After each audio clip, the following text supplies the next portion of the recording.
Natán no vino con una espada, vino con una historia. Natán no buscó aplausos en la corte, fue a poner en manos del rey una palabra que pesaba como un yugo y brillaba como una promesa. Natán, el profeta que enfrentó a reyes con la verdad. Esa frase no es una inscripción en piedra ni un título de gloria, es el latido de una decisión que a la luz de una lámpara que se apaga, separó para siempre el antes del después en la vida de David y en el destino de una nación. La noche en que la casa de Natán quedó en silencio, la lámpara más cercana parpadeó y se apagó como si el mundo respirara hondo. El calor del carbón en sus manos dejó una huella rojiza en los dedos mientras él se apoyaba sobre la mesa de madera gastada. Su mujer, Ada, dormía a su lado con la mantilla echada sobre los hombros. Su presencia era una paz humilde, un refugio sin palabras. Afuera, el viento subía por la colina como una voz que no termina de decir. Dentro, Natán se levantó y, sin apresurarse, tomó una tablilla, un cuchillo pequeño, y comenzó a tallar una palabra en la piedra que siempre llevaba consigo cuando salía a la ciudad. No era un acto ritual, ni un gesto de presunción. Era más bien un ancla, una frase para atar su corazón al mandato que repetía en su pecho. La piedra quedó un poco áspera, con las letras apenas leídas, pero claras. Tú eres. No era una profecía para otros, era un recordatorio para él, porque ser mensajero de Dios entre hombres que ostentan poder exige primero honestidad consigo mismo. El profeta sabía que las verdades más pequeñas pueden volverse armas o puentes. Sabía también que la voz que había escuchado no era suya y que aún así la necesita del coraje para obedecer. Dirígete hacia David, le dijo aquella presencia que se siente más que se escucha, una autoridad que no necesita alardes para imponer su peso. La orden vino sin espectáculo. Un mandato que atravesó la noche y dejó a Natán de pie, con el carbón de la cocina todavía caliente en sus manos, y una decisión que ya no admitía vuelta. En los días previos, los rumores habían llegado como correos mal atados, llenos de sorpresa y amargura. En el mercado, una mujer hablaba bajito sobre las visitas nocturnas a la azotea del palacio. En la plaza los muchachos imitaban al rey y a la joven que caminaba a su lado, sin saber que detrás de las burlas había lágrimas. Urías elitita había muerto en la lluvia de flechas de una campaña cuyas órdenes, discretas y planificadas, partieron del corazón del rey. Joab, el general, hombre duro y pragmático, hizo lo que un soldado debe hacer, obedeció la orden.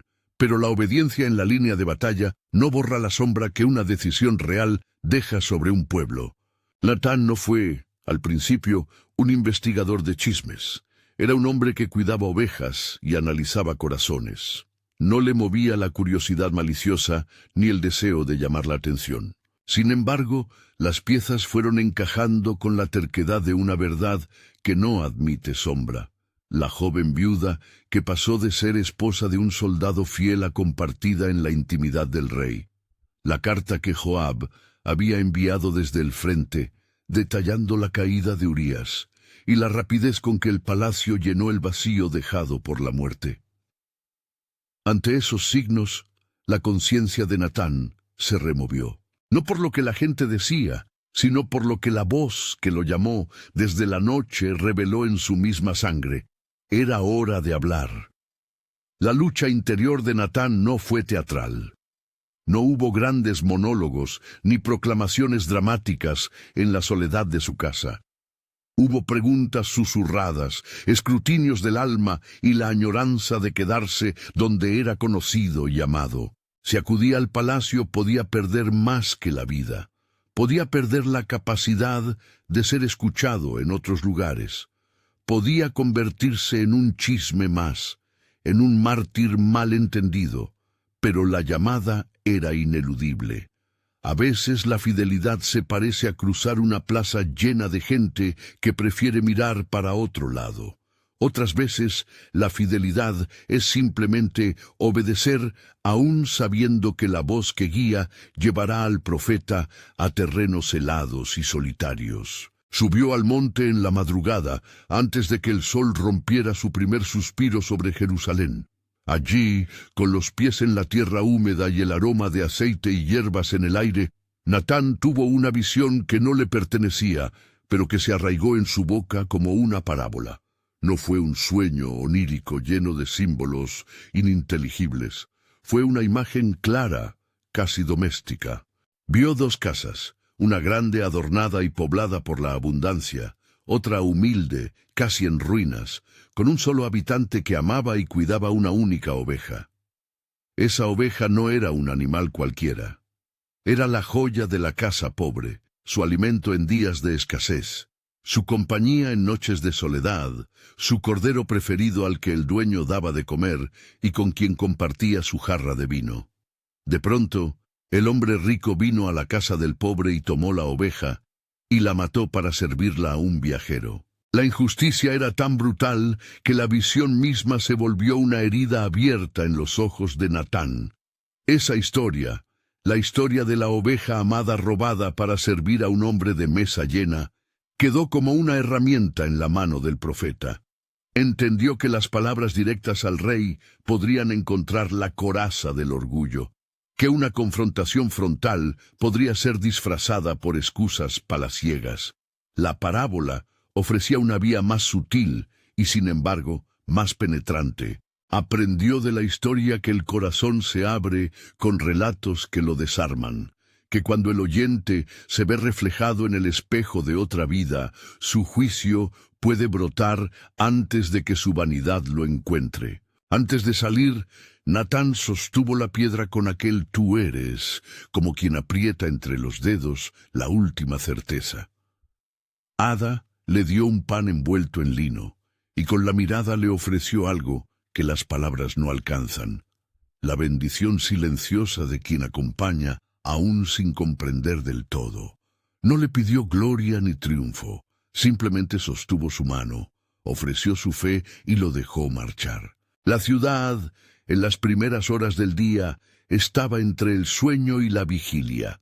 Las murallas guardaban un rumor de gente, los letreros de los comerciantes pendían tranquilos y las palomas bebían de los platillos. Natán se acercó a las puertas del palacio con la calma de quien no pretende irrumpir. No pidió audiencia en nombre de enemigos ni con amenazas. Fue con el paso medido de quien trae un asunto que exige justicia. Fingió tener un caso legal que necesitaba presentarse ante el rey, una disputa entre vecinos que por la costumbre de la corte debía dirimirse en presencia real. Las puertas se abrieron. Los guardias vieron en él al profeta, que a veces hablaba a nombre del Altísimo, y, aunque no le dieron la preferencia que se concede a los grandes, tampoco lo rechazaron con desprecio. La sala del trono todavía conservaba resabios de la noche anterior. Braseros apagados, tapices que olían a perfume y a incienso, un aura de poder que se deja sentir aunque las voces se hayan acallado. David estaba allí, con la corona aún ligera sobre su cabello, pero la gravedad del reino pesaba en sus hombros como una capa demasiado grande. Natán entró como quien entra con un caso sencillo. Habló de dos hombres, uno rico, otro pobre. Habló de abundancia y necesidad. Habló de una oveja que era más que comida, que representaba el latido del hogar humilde. Hizo pausa. Describió con detalle la embriaguez de la injusticia, cómo aquel hombre rico, en vez de tomar de sus propias reces, fue y quitó lo que no le pertenecía. Sus palabras eran sobrias, sin adornos. Hablaba en tercera persona, y la historia circuló por la sala como un viento que remueve capas y rostros. El rey, al oír la historia, no pensó en sí mismo de inmediato. La indignación le brotó con la rapidez de quien ve la perfidia sin máscaras. «Que muera ese hombre», dijo con la voz que en otra ocasión había ordenado espadas contra gigantes. «Y que pague por lo que hizo. Que el autor de tal maldad sea castigado delante de todos». En esa sala, la condena de David fue seca y justa. El rey, sin saberlo, había dictado sentencia contra su propia alma. Y entonces Natán dejó caer la piedra que había guardado en su mano. No tuvo que alzar la voz más de lo necesario. Con la sencillez de un artesano que entrega su obra, pronunció la frase que partió la atmósfera del palacio como una roca que golpea un estanque. «Tú eres ese hombre». No fue una acusación teatral, fue una verdad lanzada con la precisión de un bisturí. En ese momento, los tapices parecieron absorber el sonido. Las voces se extinguieron como brasas en la noche. El rey, que tantas veces había sido juez, se encontró por primera vez en la posición de reo ante la ley de su propia conciencia. Natán habló entonces con la autoridad que no se busca, sino que se recibe. Declaró la palabra de Dios, mesurada y terrible. Había consecuencias. La misericordia de Dios no era negada en la sala. De hecho, en la misma sentencia se ofrecía la posibilidad de perdón. «El Señor perdona tu pecado, no morirás», dijo Natán, paráfrasis de 2 Samuel 12. Fue una concesión que asombró a los presentes, porque en ella se mostraba la doble faz de la divinidad, justicia que exige y misericordia que redime. Pero junto a esa misericordia, la palabra trajo un filo. «Mas la espada no se apartará de tu casa». La promesa y la espada se presentaron juntas, imbricadas como dos destinos que la historia humana tendrá que aceptar. El relato del profeta no terminó ahí. Con voz más firme, explicó que la violencia había sembrado violencia, que el acto que había economizado una vida había abierto un camino de muerte y quebranto que se multiplicaría en los miembros del rey. Por cada decisión tomada en la penumbra, algún crujido en la casa real comenzaría a escucharse. No era una venganza divina sin causa, sino la consecuencia lógica de una acción que quebrantó el orden que protege la vida y la dignidad humana. Además, Natán, con la ternura que no se contradice con la severidad, ofreció el remedio que sólo el arrepentimiento puede administrar. Volver el corazón a Dios, confesar sin adornos y soportar las consecuencias con humildad. David, ante aquello, no supo qué hacer con la vida que le restaba. La corona se le volvió demasiado caliente, la sala demasiado pequeña. Se levantó sin elegancia, como quien ve la tierra abrirse bajo sus pies. Sus manos, acostumbradas a empuñar la espada y a tocar la lira, se cubrieron de barro y polvo. Se arrancó las vestiduras de rey, gesto antiguo de duelo y humillación, y se encendió un fuego interior que lo llevó a actuar con una prisa que parecía injusta. No salió a buscar culpables ni a gritar contra los mensajeros. Entró en su cámara, se echó sobre la tierra y con la fuerza de un hombre que siente su alma desnuda, clamó a Dios. Su llanto no fue un teatro, fue el sonido de un corazón que se reconoce culpable. Su ayuno fue la evidencia pública de un arrepentimiento que no podía permanecer en secreto. La sala quedó en silencio, pesada como si una nube hubiera descendido sobre las cabezas de todos. Los consejeros intercambiaron miradas que no se atrevían a quebrar la gravedad del momento. Joab, cuya lealtad es firme a la corona pero no ciega, observó todo con una mezcla de comprensión y rigor profesional. La política del reino seguía su curso, pero esa noche algo en la casa real había cambiado irreversiblemente. Los guardias, testigos de un drama que no todos los días pasa por las puertas del rey, retiraron la mirada como si miraran el abismo. Natán se quedó en el umbral de su propia palabra. El eco de su «tú eres» aún vibraba en la sala. La verdad, dicha en el momento correcto, había hecho su trabajo. No se regodeó en el efecto que provocó, no buscó reconocimiento.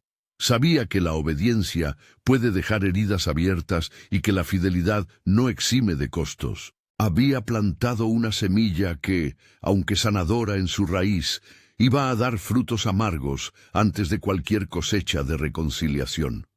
Tenía en su pecho la claridad de que el juicio y la misericordia son como dos manos de Dios que se entrelazan, a veces apretando con fuerza para corregir y otras sosteniendo para sanar. En la casa de los siervos, fuera del palacio, la noticia corrió como marea estrecha. Algunos murmuraron que el rey había sido reprendido por un profeta. Otros, menos sensibles, se preguntaron si eso fortalecía o debilitaba la monarquía. Pero en el corazón de Natán no hubo triunfo. Había temor, no por lo que vendría de los hombres, sino por la extensión de la palabra pronunciada. Cuando se es instrumento, se comprende que la voz que habla no es propia. A veces debes cargar con el peso de la palabra ajena, y la palabra de Dios, cuando toca la carne del pecado, no siempre deja la belleza intacta. David, postrado, no buscó paliativos ni justificaciones. No intentó hacer de aquello una lección para otros, ni un episodio que limpiar con protocolos palaciegos. Entre lágrimas, entre arrullos de arrepentimiento, buscó una salida que no fuese la evasión. Hubo un momento en que su alma, herida y expuesta, se volvió humilde y sincera. Encontró en Dios la única compañía capaz de sostener su quebranto. En el silencio de la cámara real, mientras las lámparas lanzaban sombras largas sobre el lecho, el rey cantó una oración que quedó inscrita en su corazón como una confesión. No era una declaración pública de piedad, sino la rendición de un hombre que había visto su miseria a la luz de la verdad. El repentino contraste entre el rey que había mandado a matar y el hombre que ahora imploraba perdón dejó un sabor amargo en la corte y un principio de esperanza para aquellos que aún creen que Dios puede transformar. Natán, por su parte, debió enfrentarse a la soledad que trae la fidelidad silenciosa. Las voces que habían aplaudido antes a su rey ahora se alejaban con prudencia. Había cumplido con la palabra que recibió en la noche. Sin embargo, la obra del profeta no concluye con la acusación, acompaña, instruye y consuela. Natán sabía que el llamado a confrontar no lo liberaba de acompañar las consecuencias. Había heridas que sanarían con el tiempo y otras que dejarían cicatrices para siempre. Había promesas que permanecerían y espadas que no se apartarían tan fácil de la casa real. Pero el primer gran acto ya estaba hecho. La verdad se había dicho en voz alta ante el trono. Afuera, la ciudad seguía con su rutina, ajena en su superficie al temblor que sacudía el palacio. Sin embargo, en esas mismas calles, los ecos de la palabra empezaban a germinar preguntas. ¿Qué significa tener un rey que peca como cualquier hombre? ¿Qué valen la unción y la corona si la vida de los indefensos puede ser usurpada con un gesto? Esas cuestiones no quedaron para discusiones académicas. Se arraigaron en las casas, en los mercados, en los rostros que miraban sin entender del todo. La confrontación de un profeta con el poder siempre deja una herida pública, porque no solo afecta a un individuo, sino a la legitimidad de todo un sistema. En el aposento donde David había buscado aliento, el silencio era denso. El rey, sin la máscara de la autoridad, permitió que la confesión lo desnudara. Su llanto fue la admisión más clara de que el pecado no es una falla técnica, sino una ruina del alma. Natán, en la distancia prudente que la misma palabra exige, meditaba sobre el paso siguiente. La justicia divina había hablado, la misericordia se ofrecía. Pero Natán sabía que la historia que él había contado en la sala del trono, la de la oveja robada, no terminaría con una simple restitución. La dinámica del pecado, una vez desatada, opera en el tiempo como la corriente que lleva piedras y peces por igual. Arrastra lo bueno y lo malo, y deja un rastro que tardará generaciones en comprender. El profeta salió del palacio sin alardes. Al traspasar las puertas, tomó aire y dejó que la noche lo abrazara como un viejo amigo. no buscó refugio en la fama. Caminó hacia el monte, donde la ciudad se ve pequeña, y la voz de Dios, por algún misterio, se escucha con más claridad. Se sentó en la roca donde tantas veces había estado y talló otra palabra en la misma piedra: humildad. No fue para otros, fue para él, para recordar que la fidelidad exige más que valor público, exige la disposición a sufrir en silencio, a acompañar la restauración que se quiera construir. Sin embargo, la historia no culmina con esa caminata hacia la roca. En la corte, la palabra había sido sembrada y, como toda semilla, empezaría a brotar de formas que nadie podía prever del todo.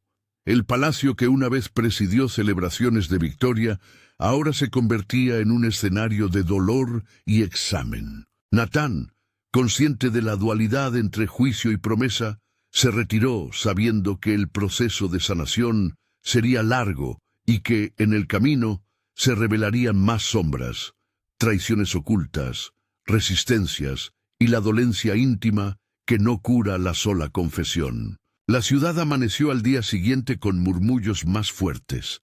Algunos se acercaron a la casa del profeta para entender mejor lo ocurrido. Ada lo recibió con la mirada tranquila de quien, aunque sufre, comparte el peso del llamado. Natán no buscó palabras heroicas. Contó lo sucedido con la misma sencillez con la que había contado la parábola en la sala del trono. No para jactarse, sino para enseñar que la verdad, aunque duela, es la única medicina capaz de recomponer lo que fue roto. No obstante, en el palacio, la historia continuaba su propia vida. David, enfrentado a su pecado, había comenzado un camino que lo llevaría a suplicar y a aceptar consecuencias. Aún así, el juicio que Natán leyó en voz alta, la promesa de perdón acompañada del adagio de la espada, permanecía como una sombra sobre el linaje real. El profeta sabía que las palabras no retroceden. Una vez pronunciadas, actúan como fuerzas que moldean el futuro. Y ahí, en ese punto donde la verdad había sido dicha y la reverberación apenas empezaba, la escena se detiene por un momento, como quien suspende la respiración antes de seguir un camino que promete ser difícil. Natán se quedó de pie en su propio umbral, la piedra en la mano, y miró hacia la ciudad que había jurado servir con la palabra. Sabía que su papel no terminaba con la confrontación, que había que acompañar la restauración y ser testigo de las consecuencias. Pero también sabía, con la certeza de quien ha sentido la voz que manda y la paz que acompaña, que la verdad, aunque cueste, es la herramienta por la que Dios preserva su pueblo. Si esta historia te habla y quieres seguir profundizando en relatos que desafían y restauran, suscríbete. Hay más palabras que necesitan ser escuchadas. La verdad tenía un precio, y la casa del rey ya no sería igual. En la quietud que siguió a la palabra de Natán surgió un segundo latido, la expectativa de qué forma tomaría el juicio y cómo la promesa sobre el trono, sería cumplida o puesta a prueba. En ese cruce de tiempos y destinos, la nación entera aguardaba, sin saber que las consecuencias del pecado de un solo hombre se extenderían como ondas, tocando hijos, lechos de reyes y el corazón mismo del pueblo. Natán había hablado, pero la historia aún no había mostrado sus cuentas. La palabra había entrado en la vida del rey. El rey había respondido con arrepentimiento y el futuro comenzaba a dibujarse con trazos inciertos. El sol, alto ya sobre Jerusalén, iluminó la plaza y a los comerciantes que seguían con sus labores, ajenos, en apariencia, a la sacudida moral del palacio. Solo quien se detuviera a mirar notaría la sombra más larga que se proyectaba sobre la corona. Una sombra que era al mismo tiempo llamada a la restauración y advertencia de dolor. Natán, con la piedra «Tú eres aún guardada en su manto», emprendió el regreso al monte. Sabía que la palabra que se pronuncia no termina su obra en la boca, sigue su curso en las vidas, como un río que fluye, golpeando rocas y regando vallejos, haciendo que algunos brotes mueran y otros crezcan con renovada uva. En la calma de ese mediodía, mientras la ciudad seguía sus pasos, nadie podía imaginar la profundidad de la herida, ni la forma en que la promesa divina se entrelazaría con la espada. El profeta había cumplido su encargo, había enfrentado al rey con la verdad. Lo que seguía era un relato que mezcla juicio, arrepentimiento, muerte y esperanza. Un relato que fuerza a preguntarnos aún hoy qué significa ser fiel en tiempos de poder y cuáles son los costos de la verdad. Haz lo que quieras con esa pregunta por ahora. Guarda la inquietud, porque la historia, aunque en este momento parece haberse detenido en el eco de un «tú eres», continúa su curso, y lo que viene mostrará cómo la justicia y la misericordia de Dios se entrelazan en la vida de hombres rotos y en la suerte de un reino. La palabra había caído y seguía obrando en la carne del rey. 7 días fueron un tiempo de sombra para David. En la casa real se extinguieron las voces festivas y las manos se detuvieron sobre las cuerdas de las liras. Cuando por fin llegó la noticia de la muerte del niño, una calma extraña invadió la cámara. No era alivio ni paz, sino la aceptación de algo irrevocable. David, que había querido al niño con la intensidad de quien sabe que la vida es frágil, se inclinó y adoró. Su gesto no fue de resignación orgullosa, sino de reconocimiento. La justicia había hablado y la misericordia se había manifestado de una manera que nadie esperaba. En la noche que siguió, las lámparas del palacio ardieron menos. David se levantó y caminó sin rumbo por los corredores, como quien mide con los pies la distancia entre el error y la verdad. Cuando volvió a la cámara donde Betsabé lloraba en silencio, no buscó consuelos huecos. Tomó su mano, la cubrió con su manto y le dijo palabras que eran menos consuelo que confesión. Había fallado y debía soportar la pena que venía. Ella, que había sido doblemente dañada por la muerte de su esposo y por la intromisión del poder, encontró en la humildad del rey una sombra de reparación. No era justicia completa, era el inicio, frágil, de la restitución posible entre seres rotos. Natán observó ese momento desde la distancia prudente que la verdad exige.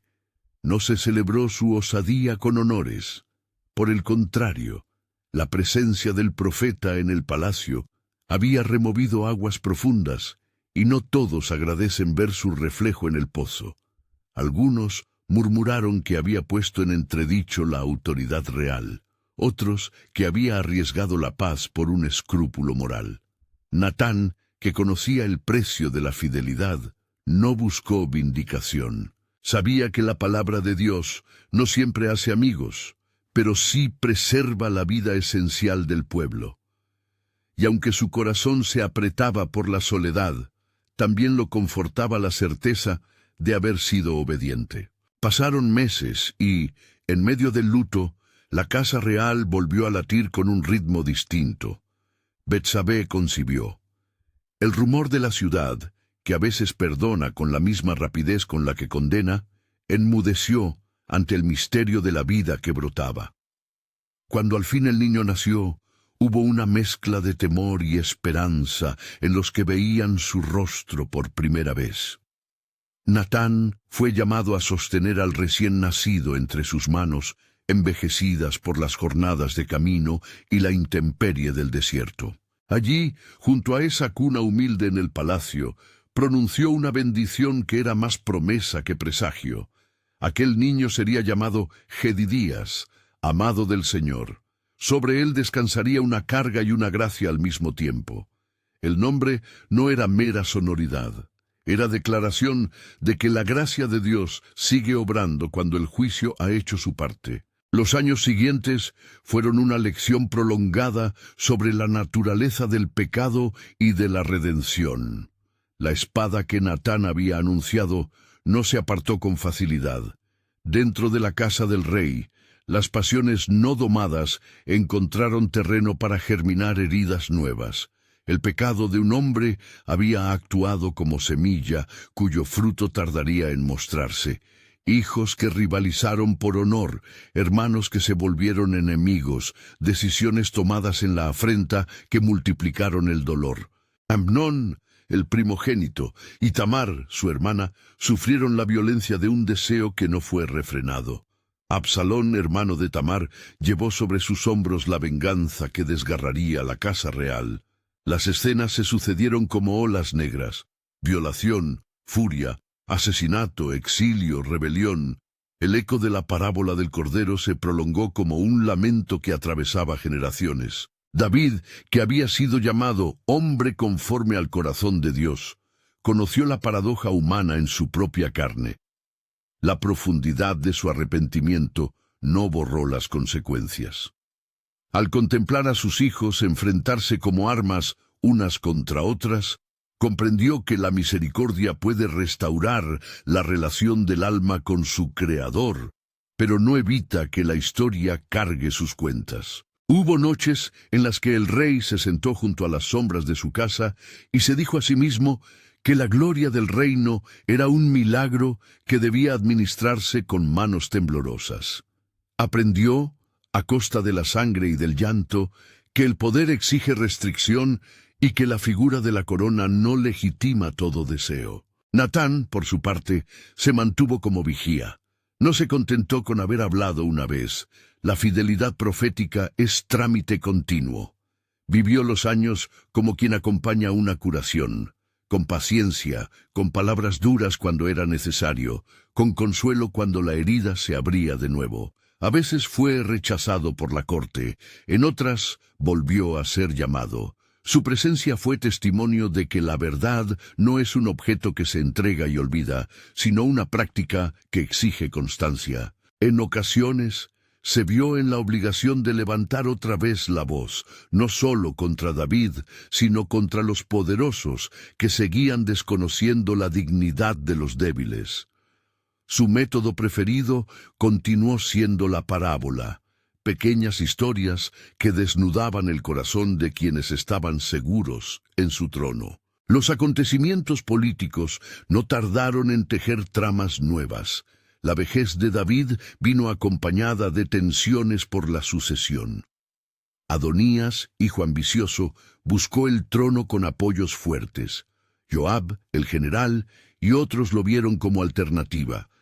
En ese momento crítico, Natán volvió a poner el acento de su vida a favor de la promesa que Dios había dejado sobre la casa de David. No solo la condena del pecado, sino la preservación de la línea que traería fruto para la nación. Fue Natán quien, comprendiendo la gravedad del plan de Adonías, se acercó a Betsabé con un riesgo calculado y le dijo con voz contenida que debía hablar con el rey para asegurar que la promesa divina no fuera usurpada por la ambición humana. El palacio volvió a ser escenario de conspiraciones y de fidelidades. Betsabé y Natán, mano a mano, acudieron al lecho de David. Con respeto pero con firmeza, le recordaron su juramento sobre el nombre del recién nacido, que había sido llamado Jedidías. Ante la vejez del rey, la nostalgia por las promesas y el temor por la confusión política, David oyó la voz de la providencia que aún hablaba a través de sus siervos fieles. Ordenó que Salomón fuera ungido como rey y que su corona no fuese objeto de astucia humana. La anulación del intento de Adonías fue un momento decisivo. La verdad que Natán había proclamado en la primera confrontación ahora ayudaba a asegurar que la promesa no quedara en palabras erigidas en el viento. Salomón subió al trono con el peso de una herencia compleja, la bendición sobre la dinastía y las cicatrices de la casa. Desde el comienzo, su figura fue la síntesis de la promesa y del llamado a la obediencia. Tuvo, sin duda, dones singulares, sabiduría concedida por Dios en respuesta a su petición, capacidad para gobernar y para edificar. Natán, que ya tenía el paso marcado por los años, fue uno de los que acompañó al joven rey en los primeros tiempos. Le habló con la franqueza de quien reconoce la fragilidad humana y con la urgencia de alguien que ha visto el precio del fallo real. No se trató de adulaciones, se trató de orientación. Sabiduría debería conjugarse con humildad. El trono debería ser servicio, no aparato de autorrepresentación. Con el tiempo, Salomón edificó el templo y su reinado alcanzó dimensiones que asombraron a las naciones. Sabiduría para juzgar, alianzas que trajeron paz temporal, riqueza y una corte famosa por su esplendor. Pero la historia que el profeta había anunciado, la coexistencia de espada y promesa, no desapareció. Las esposas extranjeras y la inclinación por otras prácticas trajeron compromisos que erosionaron lentamente la fidelidad inicial. La promesa de que el trono tendría un carácter perpetuo siguió vigente, pero el cumplimiento pleno quedaba sujeto a la obediencia continuada del linaje. Salomón, a pesar de su sabiduría deslumbrante, mostró que la grandeza no protege de la deriva, si el corazón se endurece. Entretanto, la vida de Natán avanzó hacia su ocaso con la serenidad de quien ha cumplido el encargo y con la nostalgia de quien ha visto demasiado dolor. No murió como un héroe aclamado, ni como un mártir olvidado en la sombra. Murió como un anciano que había pasado la vida sosteniendo historias en la boca, como quien había conocido la voz de Dios y la había traducido en palabras que rompían y reparaban. Sus últimos días no fueron un recital de sus proezas, sino una confirmación de lo que siempre había dicho. La verdad es costosa, pero es el instrumento por el cual el pueblo puede ser preservado. Antes de su muerte, Natán llamó a Salomón. El encuentro fue sencillo, ya no había estridencias ni sermones inflamados. Había una conversación entre el viejo siervo y el rey joven que necesitaba más que elogios, necesitaba advertencias.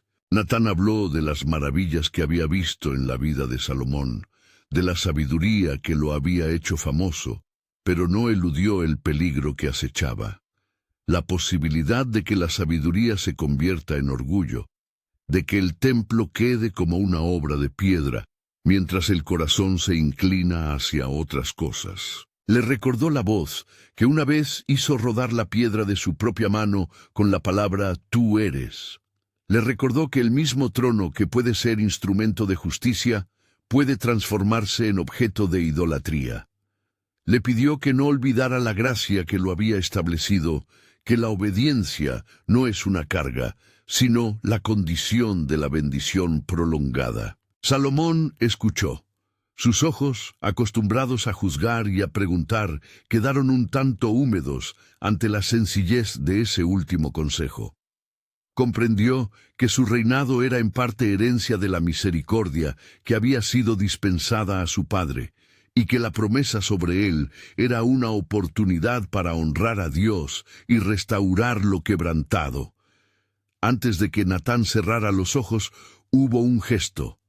El anciano puso su mano sobre la cabeza de Salomón y pronunció una bendición que mezclaba nostalgia y esperanza. Fue, en cierto sentido, la transmisión final del oficio profético. No el poder de predecir, sino la capacidad de señalar caminos de fidelidad. Cuando Natán murió, el palacio y la ciudad le dieron una despedida discreta. No hubo pompas que ocultaran la verdad de una vida expuesta al viento. Los que le recordaban vieron en su muerte el fin de una era profética que había sabido conjugar valor y ternura. No era la última palabra sobre la historia de Israel. Era, más bien, la constatación de que hay hombres y mujeres a quienes Dios envía para decir lo que nadie quiere oír, y que su voz, aunque a menudo solitaria, es instrumento de sanidad para muchos. La coronación definitiva de Salomón tuvo el sello de la complejidad humana. Celebraciones y actos públicos que mostraban la magnificencia del reino, junto con la sombra latente de aquellas palabras que empezaron en una noche y ensancharon su camino. La promesa inmutable y la espada que corta en generaciones.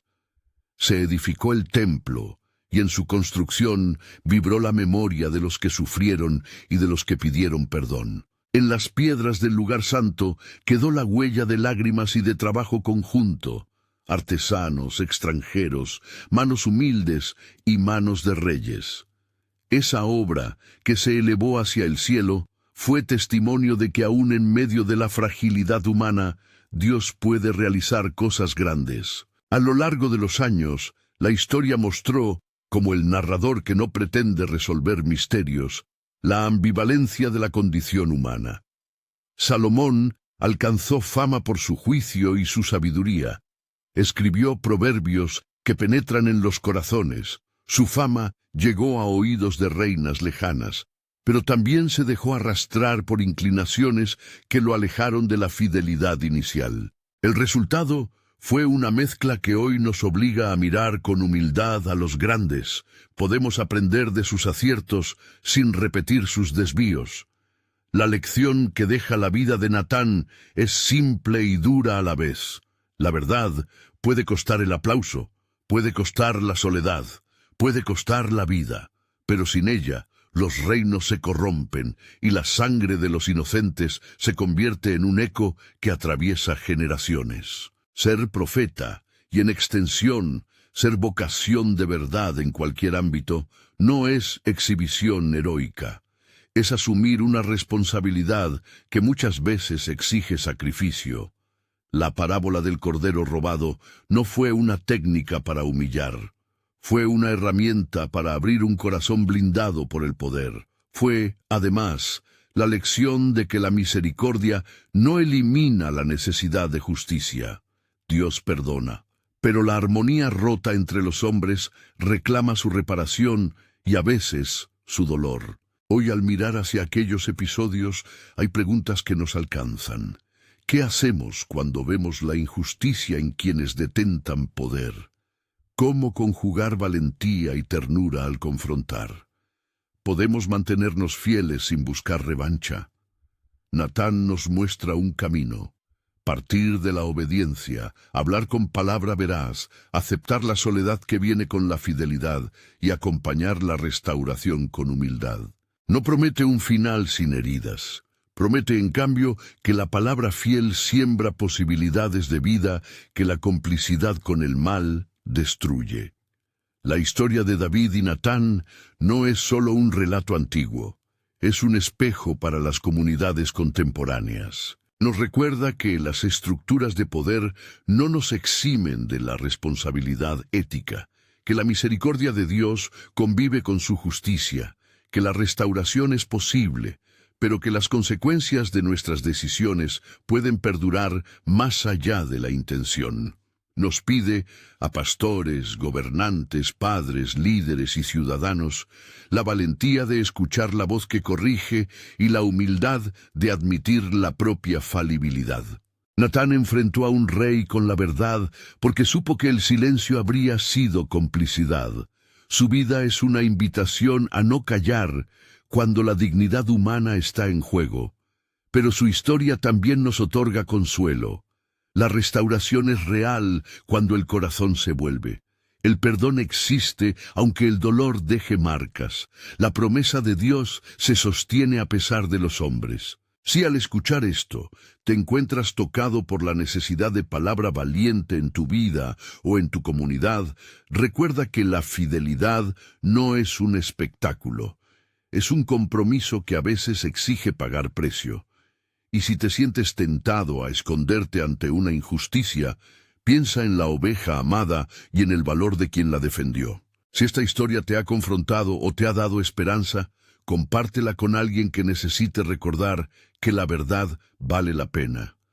Suscríbete y acompáñanos en la próxima entrega para seguir caminando por relatos que enseñan a vivir entre la espada y la promesa.